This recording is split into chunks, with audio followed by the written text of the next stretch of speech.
Bangladesh entered into highest CC era with this bike. This is Pulsar N250 আর এই বাইকটা যখন launch করে আমার কাছে ইনিশিয়ালি মনে হয়েছিল ইয়েস লঞ্চিং ওয়াজ গ্রেট। কারণ ছিল 250 সিসির একটা বাইক যেটা ট্রিমেন্ডাস পাওয়ার ডেলিভারি দিতে পারে, ডুয়েল চ্যানেল এবিএস এর একটা bike. It was priced below our expectation. Price ছিল মাত্র 3,40,000 টাকা, যদিও এই বাইকটার বর্তমান প্রাইস হচ্ছে 3,30,000 টাকা। এরকম একটা ট্রিমেন্ডাস পারফরমেন্সের বাইক, এই বাইকটা বাংলাদেশে কিন্তু ফেল করছে বা ফেল করে যাচ্ছে। মোটামুটি আপনারা বলতে পারেন এই বাইকটা অলরেডি ফেল কিন্তু করে গেছে। বাট কারণটা কি? এই বাইকটা কি আসলে ফেল করার কথা ছিল? Today will try to find out why this bike failed. In fact এই ফাইন্ডিংসটা আসবে এই বাইকটা একটা রিভিউ করব আমরা। রিভিউ মিন্স এই বাইকটার কিছু ভালো মন্দ দিক আলোচনা করব, তারপরে আমরা ট্রাই করব ফাইন্ড আউট করার যে কেন এরকম চমৎকার একটা বাইক মার্কেটে ফেল করলো। ডিটেলস রিভিউতে যাবার আগে চলেন এই বাইকটার বেসিক কিছু ফিচার আমরা জেনে আসি।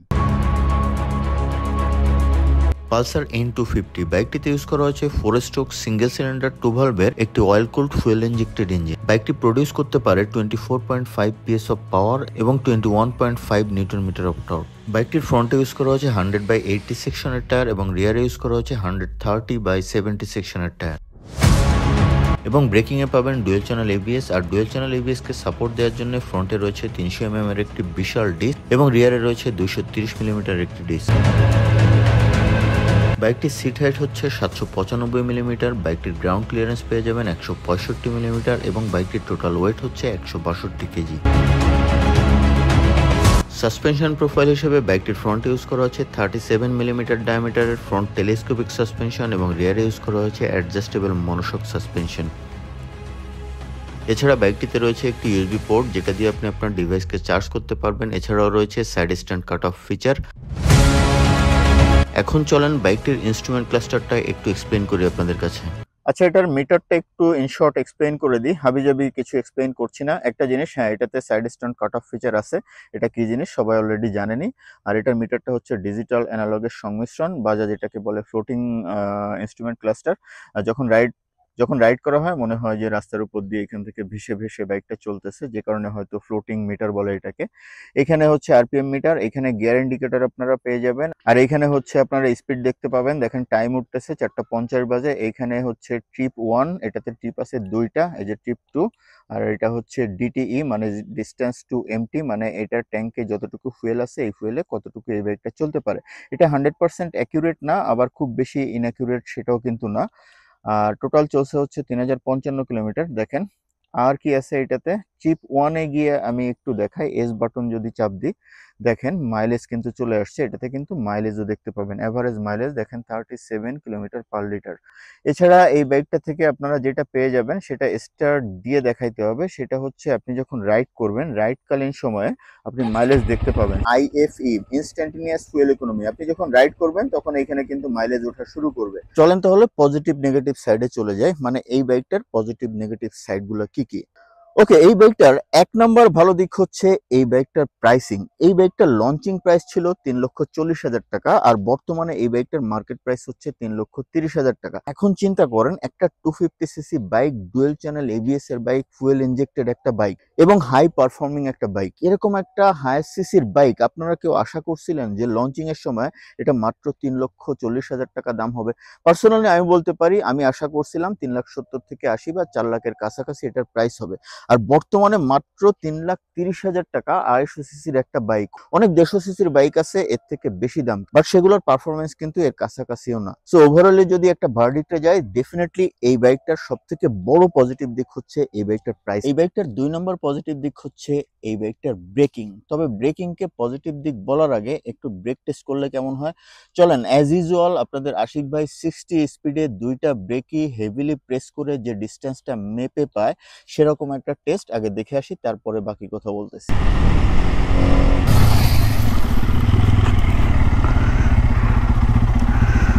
ফার্স্ট টেস্ট দেখি, ফিতা দে মাপি।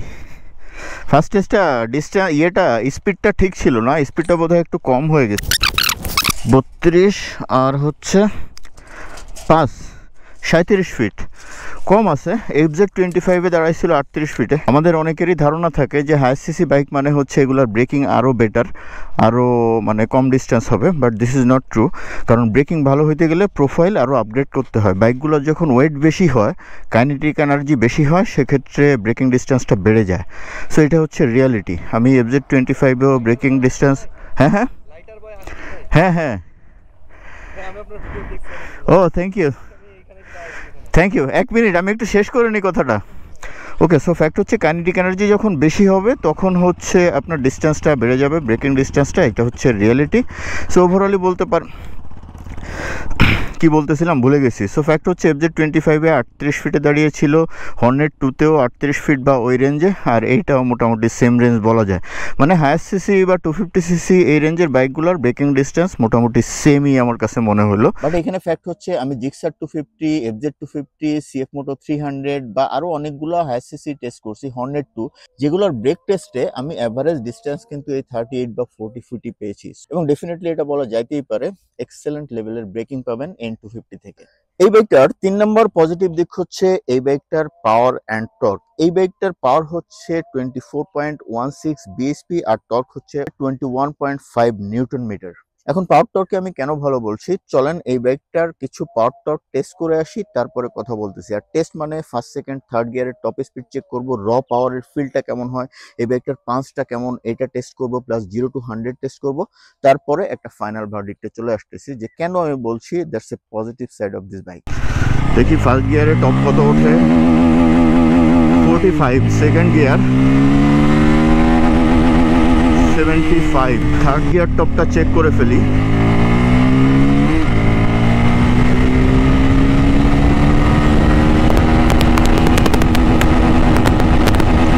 99, গ্রেট গ্রেট।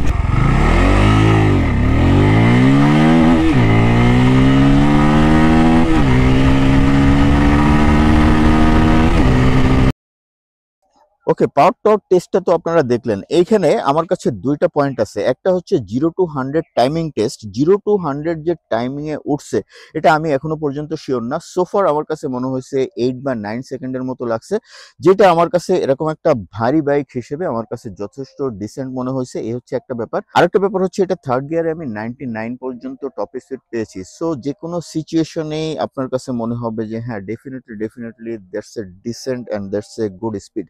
আরেকটা ফ্যাক্ট হচ্ছে এই বাইকটার সব থেকে বড় ফ্যাক্ট, পসিবলি NK300 বাদ দিলে আমার আমার আমার রাইড করা হায়ার সিসি যত বাইক আছে এই বাইকগুলোর ভেতরে সব থেকে র পাওয়ার ফিল করছি আমি এই N250 থেকে। এই বাইকটার 4 নাম্বার পজিটিভ দিক হচ্ছে এই বাইকটার riding comfort and pillion comfort.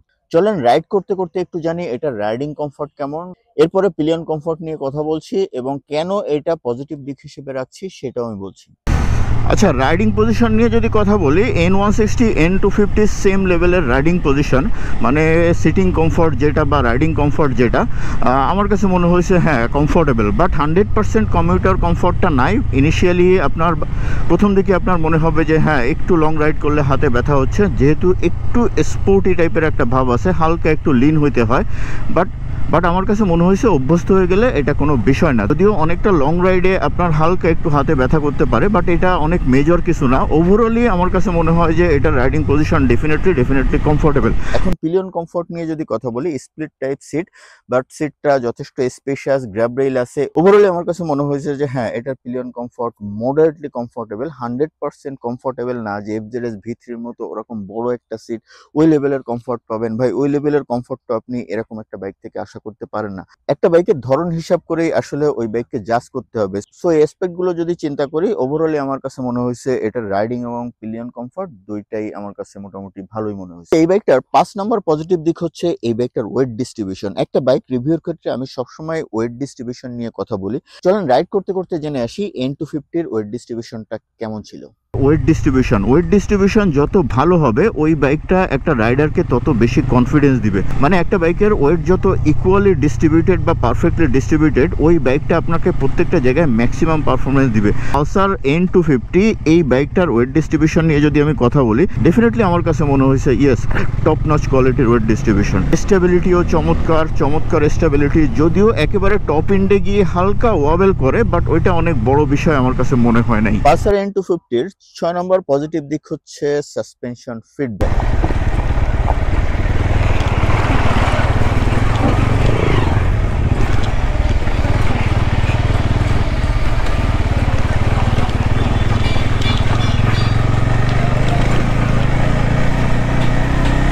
Suspension নিয়ে কথা বলতে গেলে আসলে এরকম ভাঙাচোরা রাস্তায় আসতে হয়, না হলে সাসপেনশন নিয়ে কথা বলে ঠিক একটা মজা পাওয়া যায় না আর কি। পালসার N160 এবং N250 দুইটা সাসপেনশন প্রোফাইলই সেম। ফ্রন্টে হচ্ছে 37mm টেলিস্কোপিক সাসপেনশন আর রিয়ারে হচ্ছে মনোশক সাসপেনশন।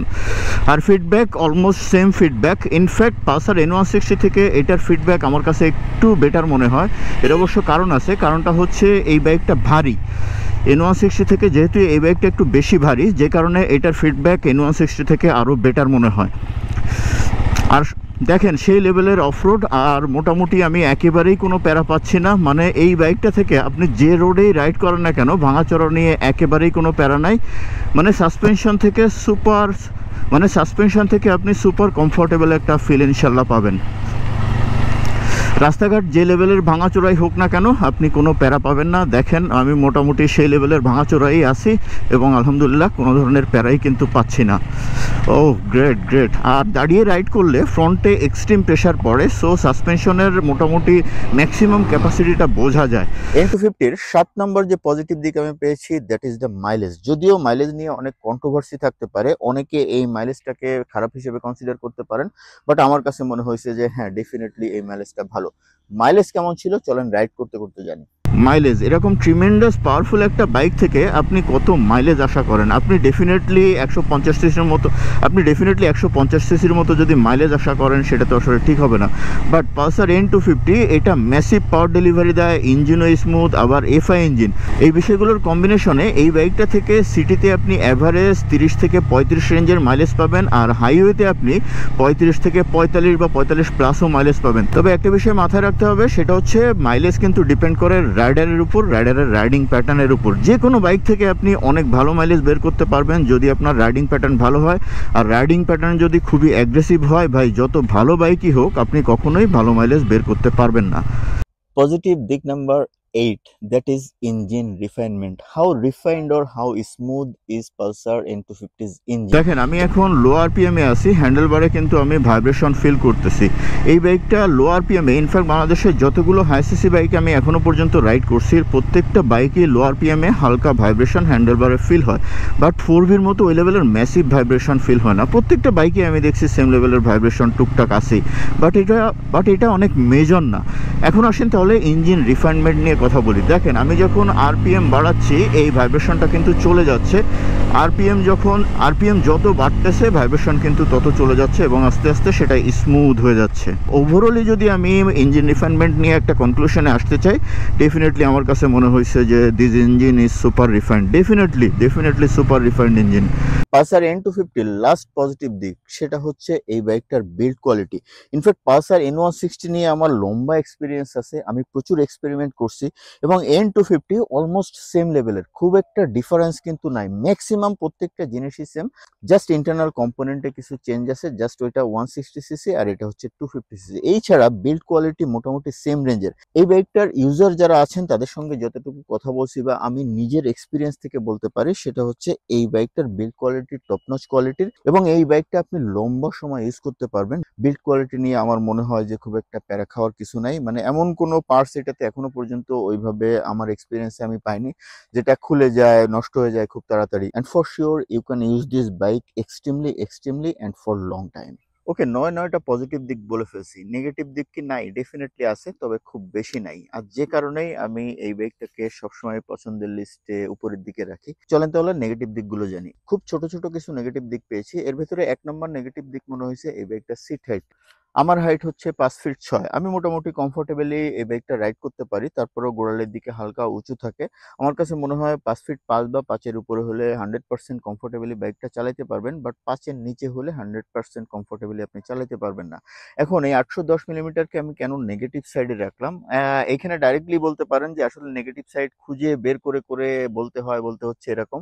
এটা আসলে অনেক বড় বিষয় না, বাট বাইকটা যেহেতু একটু ভারী, ইনফ্যাক্ট পালসারের প্রত্যেকটা বাইকই ভারী একটু বেশি। আর ভারী হওয়ার কারণে সিট হাইট যদি একটু বেশি হয়, তখন সিটি রাইডের ক্ষেত্রে আপনি যখন ইউটার্ন করতে যাবেন, সেক্ষেত্রে অনেক সময় একটু সতর্কভাবে ইউটার্নটা করতে হয়। আদারওয়াইজ ভারী এবং সিট হাইটটা বেশি হওয়ার কারণে হালকা একটু আনকমফোর্টেবল সিচুয়েশনে আপনার হয়তো পড়তে হইতেও পারে। এই বাইকটার 2 নাম্বার নেগেটিভ দিক হচ্ছে এই বাইকটার ওয়েট। এই বাইকটার টোটাল ওয়েট হচ্ছে 162 কেজি। যে পয়েন্টটা একটু আগে বলছিলাম, আসলে নেগেটিভ সাইড খুঁজে বের করা কঠিন ছিল, যে কারণে ছোট্ট ছোট্ট ভাবে কিছু নেগেটিভ সাইড ওইভাবে বলে দিচ্ছি। এই বাইকটার ওয়েটের সাথে আপনি যদি বর্তমান আসপেক্টে ইয়ামাহা FZ25 এর ওয়েট চিন্তা করেন, FZ25 এর ওয়েট হচ্ছে 153 কেজি, আর এটার ওয়েট হচ্ছে 162 কেজি। আর জিক্সার 250 ওয়েট হচ্ছে 156 কেজি। সো এইভাবে যদি তুলনা করেন, আমার কাছে মনে হয় যে এটা পাওয়ার টু ওয়েট রেশিওতে একটু কমে যায়, কারণ এটার এই এক্সট্রা 10 বা 12 কেজি ওয়েট এটার পাওয়ার বা টর্ককে মোটামুটি ভালো পরিমাণেই কনজিউম করে। এটার ওয়েট যদি 153-155 এই রেঞ্জে হইতো, আমার আমার মনে হয় এটার পাওয়ার টর্ক ফিল দুইটাই ট্রিমেন্ডাস লেভেলে পাওয়া যাইতে। পালসার N250 এই বাইকটার 3 নাম্বার নেগেটিভ দিক হচ্ছে এটার অফিসিয়াল সার্ভিস ফ্যাসিলিটি। এটা অনেকের কাছে অনেক বড় বিষয় নাও হতে পারে, বাট আমার কাছে মনে হয়েছে ডেফিনেটলি এটা একটা বড় বিষয়। এখানে দুইটা ক্রাইসিস আছে। একটা ক্রাইসিস হচ্ছে বাংলাদেশে এখন বাজাজের ডিলার সংখ্যা দিন দিন কমতেছে, আর যে সার্ভিস পয়েন্টগুলো আছে ওই সার্ভিস পয়েন্টে গেলে দেখবেন ফুয়েল ইনজেক্টর ক্লিনার নাই, বা অনেক ফ্যাসিলিটির অভাব আছে, বা ওদের অ্যাটিটিউড বিহেভিয়ার সবকিছু মিলায় আপনার কাছে মনে হবে না যে ওরা আসলে আপনাকে কেয়ার করে। আমার কাছে মনে হয় ওদের সার্ভিস সেন্টারের এই ভাইবটা মেসিভ একটা চেঞ্জ দরকার, এবং ডেফিনেটলি একটা সার্ভিস সেন্টার থেকে একটা বাইকার যে ভাইব পায়, ওই ভাইব কিন্তু একটা বাইকারকে একটা পার্টিকুলার বাইকের উপর কতটুকু স্যাটিসফাইড থাকবে ওইখানে বড় একটা ইম্প্যাক্ট করে ফেলে। সো আমার কাছে মনে হয় বাজাজের সার্ভিস সেন্টারগুলোর ম্যাসিভ ডেভেলপমেন্ট দরকার। তাদের সার্ভিস সেন্টারগুলো আমার কাছে মনে হয়েছে একেবারেই আপ টু মার্ক না। আরেকটা বিষয় হচ্ছে N250-র স্পেয়ার পার্টসগুলো যেহেতু বাইকের সংখ্যা মার্কেটে কম, বাইকটা খুব একটা বিক্রি হচ্ছে না বা হয় না, এই কারণে এটার স্পেয়ার পার্টস আপনি খুব একটা অ্যাভেলেবেল পাবেন না, এবং প্রাইসও মোটামুটি বেশি বলা যায়। তবে বাইকটা যদি বেশি বিক্রি হইতো, তখন ডেফিনেটলি পার্টসপাতি অ্যাভেলেবেল হয়ে যাইতো এবং প্রাইসও হয়ে যাইতো কম। সো আমার কাছে মনে হয়েছে সামহাও এটাকে এই বাইকটার একটা নেগেটিভ সাইড হিসেবে কনসিডার করা যেতেই পারে, বাট অনেক বড় বিষয় সেটা না। আপনি যদি মোটামুটি স্মার্ট বাইকার হন বা একটু এক্সপিরিয়েন্স বাইকার হন, সেক্ষেত্রে আপনি নিজের ম্যানেজমেন্টেই একটা বাইককে, যে কোনো বাইক, এটা পালসার N250 হোক, যে কোনো বাইক হোক, নিজের ম্যানেজমেন্টেই ওই বাইকটার ম্যাক্সিমাম কেয়ার আপনি নিতে পারবেন বা বাইকটাকে ম্যাক্সিমাম ভালো রাখতে পারবেন। N250-র সবশেষ নেগেটিভ দিক খুব বড় কোনো বিষয় না, তারপরেও একটা বিষয়, সেটা হচ্ছে এই বাইকটার রিসেল ভ্যালু। যেহেতু এটা জাপানিজ কোনো ব্র্যান্ড না, এই বাইকটার খুব একটা ক্রেজও বাজাজ মার্কেটে ক্রিয়েট করতে পারে নাই। সো এই বাইকটা আপনি যখন সেল করতে যাবেন কিনে, তখন দেখবেন যে এই বাইকটা 3,30,000 বা 40,000 টাকা দিয়ে কিনছেন, সেক্ষেত্রে দেখবেন যে খুব একটা রেসপন্স পাচ্ছেন না, বা বলা যেতে পারে আপনার এক্সপেক্টেড লেভেলের দাম কখনোই আপনি পাবেন না। সো ডেফিনেটলি আমি বলবো রিসেল ভ্যালু অবশ্যই একটা বাইকারের বড় কনসার্ন হওয়া উচিত, কারণ একটা বাইক আমরা সারা জীবন ইউজ করি না, ডেফিনেটলি কিছুদিন ইউজ করে বাইকটা হয়তো সেল করে দিই। এক্ষেত্রে রিসেল ভ্যালু বাড়ার ক্ষেত্রে আসলে অনেক বড় বিষয় এটা, মানে অনেক কিছুর কম্বিনেশনের পরে একটা বাইকের রিসেল ভ্যালু বাড়ে। ওই বাইকটার মার্কেটে হাইপ কেমন, প্লাস ওই কোম্পানির মার্কেটে ব্র্যান্ড ভ্যালু কেমন, এই সবগুলো বিষয় কম্বাইন করেই বেসিক্যালি একটা বাইকের রিসেল ভ্যালু ঠিক হয় বা রিসেল ভ্যালু মার্কেটে যায়। বাট আমার কাছে ওভারঅলি মনে হয়েছে এই বাইকটার রিসেল ভ্যালু খুব একটা ভালো না, মানে এক্সপেক্টেড লেভেলের রিসেল ভ্যালু আপনি পাবেন না। হোয়াটএভার, আরো কিছু নেগেটিভ দিক হয়তো উল্লেখ করা যাইতে পারতো, আমার কাছে অনেক বড় বিষয় মনে হয় নাই। যেমন ধরেন, অনেকে ফিডব্যাক দিয়েছে যে এই বাইকটা ইনিশিয়ালি বা কম স্পিডে বা লো আরপিএম এ একটু ভাইব্রেশন করে। ডেফিনেটলি আমিও পেয়েছি যে লো আরপিএম এ হ্যান্ডেলবারে মোটামুটি ভাইব্রেশন ফিল হয়, বাট যতগুলো হায়ার সিসি এখনো পর্যন্ত আমি এক্সপিরিয়েন্স করছি, প্রত্যেকটা বাইকই আমার কাছে মনে হয়েছে বা সেম ফিডব্যাক পেয়েছি যে ইনিশিয়ালি বা লো আরপিএম এ যেহেতু বাইকগুলোর একটু পাওয়ার বেশি বেশি থাকে, সো বেশি পাওয়ারফুল বাইকগুলা লো আরপিএম এ ডেফিনেটলি হালকা একটু ভাইব্রেশন ফিল হবেই। সো এটা আমার কাছে বড় কোনো বিষয় মনে হয় নাই। আরেকটা বিষয় নিয়ে অনেকে কথা বলতে পারেন, সেটা হচ্ছে এটা অয়েল কুলড বাইক, বাট এই বিষয়টাকে আমি নেগেটিভ পয়েন্টে কোনোভাবে রাখতে পারি না, কারণ এই বাইক যারা রাইড করছেন, লং ট্যুর করছেন, কারো ক্ষেত্রে আমি দেখি নাই যে এই বাইকে ইঞ্জিন হিট রিলেটেড কোনো ইস্যু ফেস করছেন বা ইঞ্জিন ওভারহিট হয়ে কোনো ধরনের ইম্প্যাক্ট হয়েছে, এরকম কোনো প্রবলেম কিন্তু এখনো পর্যন্ত আমার সামনে পড়ে নাই বা আমি কাউকে দেখি নাই এরকম কোনো প্রবলেম পেয়েছে। বাট হ্যাঁ, ডেফিনেটলি এটা বলা যেতে পারে, যেহেতু একটা হায়ার সিসি বাইক, এটা যদি অয়েল কুলড না হয়ে লিকুইড কুলড হইতো ডেফিনেটলি আরো কিছু বাইকারকে অ্যাট্রাক্ট করতে পারতো। সো N250-র পজিটিভ নেগেটিভ সাইড কিন্তু আমরা ডিসকাস করে ফেলছি। মোটামুটি আমার কাছে মনে হয় যে আমি ম্যাক্সিমাম ওয়েতে ট্রাই করছি অনেস্টলি এই বাইকটার পজিটিভ নেগেটিভ সাইডগুলো আপনাদের সামনে তুলে ধরার। এখন আপনারাই বলতে পারবেন, আপনাদের ওপিনিয়ন এক্সপিরিয়েন্স ডিফারেন্ট হইতে পারে, সেক্ষেত্রে একটা কমেন্ট করে জানায় দিন। এখন তাহলে আসি, ওই যে প্রথমে বলছিলাম যে why this N250 failed in Bangladesh. এখনো বলা যায় না ফেল করছে, এখনো তো মার্কেটে বাইকটা এক্সিস্ট করে, বাট মোটামুটি বলে নেওয়া যায় ইটস ফেইলিং। কারণ এই বাইকটার আপনি রোড প্রেজেন্স কম দেখবেন বা এই বাইকটা সেলও আসলে খুবই কম। এটার আসলে কারণ কি, মানে সোজা বাংলায় বলতে গেলে যে why this bike is felling in Bangladesh, আমার কাছে মনে হয়েছে দুইটা কারণে এই বাইকটা ফেল করছে। এক নম্বর কারণ হচ্ছে এই বাইকটা লুক। একটা বাইক মার্কেটে ক্লিক করার পেছনে বড় একটা ফ্যাক্টর কাজ করে, সেটা হচ্ছে একটা বাইকের লুক। একটা বাইকের লুক যদি একটা বাইকারকে অ্যাট্রাক্ট না করতে পারে, ধরেন এই বাইকটা 3,30,000 টাকা খরচ করে একটা বাইকার কিনবে, সো একটা বাইকার যদি লুকটা পছন্দ না করে ডেফিনেটলি সে 3,30,000 টাকা ইনভেস্টমেন্টে যাবে না। আমার কাছে মনে হয়েছে এই বাইকটা ফেল করার পেছনে এক নাম্বার এবং সব থেকে বড় কারণ হচ্ছে এই বাইকটার লুক। আচ্ছা, এবার বলি দুই নাম্বার কারণ যে কারণে এই বাইকটা ফেল করছে। এই কারণটা হচ্ছে সাইকোলজিক্যাল একটা রিজন। ধরেন বাইকার যখন একটা বাইক রাইড করে, একটা বাইক কিন্তু একটা বাইকারকে একটা ডিফারেন্ট লেভেলের স্ট্যাটাস প্রেজেন্ট করে বা স্ট্যাটাস দেয়। ধরেন আপনি একটা একেবারে চাইনিজ বাইক বা ভাংড়ি টাইপের একটা বাইক রাইড করেন, যেটা নিয়ে আপনি যখন একটা গ্রুপে যাবেন, ডেফিনেটলি এটা কিন্তু ট্রু যে আপনি এরকম একটা ভাংড়ি বা খুব কম দামি বাইক নিয়ে যখন একটা গ্রুপে যাবেন, সেক্ষেত্রে অ্যাজ এ বাইকার আপনি কিন্তু ওই লেভেলের স্ট্যাটাস বা মর্যাদা আপনি ওই গ্রুপ থেকে পাবেন না। সো একটা বাইক কিন্তু একটা বাইকারকে একটা ডিফারেন্ট স্ট্যাটাস প্রেজেন্ট করে। সো পালসার N250 আমার কাছে মনে হয়েছে এটার ওনারকে ওই লেভেলের স্ট্যাটাস দিতে ব্যর্থ হয়েছে। ইনফ্যাক্ট বাজাজ বাইক বর্তমানে যারা চালায়, আমার কাছে মনে হয়েছে তারা প্রত্যেকে এই জিনিসটা ফিল করেন যে তারা ওই লেভেলের ব্র্যান্ড স্ট্যাটাসটা as biker as Bajaj user পান না। আসলে এটা বাইকারের দোষ না, এটা হচ্ছে কোম্পানির দোষ। কোম্পানি যদি তার ব্র্যান্ড ইমেজটাকে ম্যাক্সিমাম বা প্রেস্টিজিয়াস লেভেলে না নিয়ে যাইতে পারে, ডেফিনেটলি তার প্রোডাক্ট ইউজাররা ওই প্রোডাক্টটা ইউজ করে ওই লেভেলের প্রেস্টিজিয়াস ফিলটা কিন্তু পান না। সো এই দুইটা ব্যাপার আমার কাছে মনে হয়েছে এই বাইকটা ফেল করার পেছনে সব থেকে বড় কারণ। এক নাম্বার হচ্ছে এই বাইকটার লুক, আর দুই নাম্বার হচ্ছে এই বাইকটার ওনারকে ওই লেভেলের প্রেস্টিজ দিতে পারে না বা ওই লেভেলের স্ট্যাটাসটা দিতে পারে না। এখন আমি আমার মতো শেয়ার করলাম, এটা আমার অ্যানালাইসিস বা আমার থট থেকে আমি বোঝানোর চেষ্টা করলাম বা ব্যাখ্যা করার চেষ্টা করলাম, ভালো মন্দ দিক সব বের করে আপনাদের সামনে প্রেজেন্ট করার চেষ্টা করলাম। কেন ফেল করলো দুইটা দিক শেয়ার করলাম। আপনাদের কি মনে হয় অন্য কোনো বিষয় কি আছে, না পারফেক্টলি এই দুইটা কারণেই আসলে এই বাইক ফেল করছে? এই কোশ্চেনটা আপনাদের কাছে রইলো, প্লিজ একটা কমেন্ট করে জানাই দিন। তাহলে আজকের মতো রাখছি। আর আজকের রিভিউটা কেমন লাগছে প্লিজ আর একটা কমেন্ট করে দিন, আর যদি ভালো লাগে প্লিজ আমার চ্যানেলটা সাবস্ক্রাইব করে দিন। তাহলে আজকের মতো রাখছি।